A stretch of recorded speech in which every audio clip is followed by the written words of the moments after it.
کیا آپ نے کبھی ایک ایسے شہر کے بارے میں سنا ہے جو اتنا جدید اتنا طاقتور تھا کہ پوری دنیا اس سے ڈرتی تھی؟ پھر ایک دن وہ پورا شہر سمندر میں ڈوب گیا۔ یہ ہے اٹلانٹک کی کہانی، گمشدہ شہر کا راز۔ اٹلانٹک کا ذکر سب سے پہلے یونانی فلسفی افلاطون نے 2400 سال پہلے کیا۔ اس کے مطابق یہ ایک طاقتور سلطنت تھی جو جدید ٹیکنالوجی، سونے اور دولت سے بھرپور تھی۔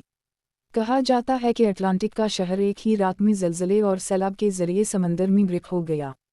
لیکن سوال یہ ہے، کیا یہ صرف ایک افسانہ تھا یا واقعی ایسا شہر کبھی موجود تھا؟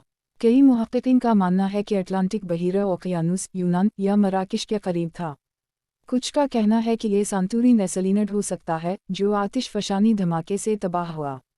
آج تک کوئی واضح ثبوت نہیں ملا، لیکن افلاطون کے تفصیلی نقشے اور تفصیل نے ماہرین کو حیرت میں ڈال رکھا ہے۔ تو کیا اٹلانٹک واقعی ایک شہر تھا یا صرف ایک سبق آموز کہانی؟ آپ کیا سوچتے ہیں؟ کامنٹ میں ضرور بتائیں۔ ویڈیو پسند آئے تو لائک، شیئر اور سبسکرائب نہ بھولیں۔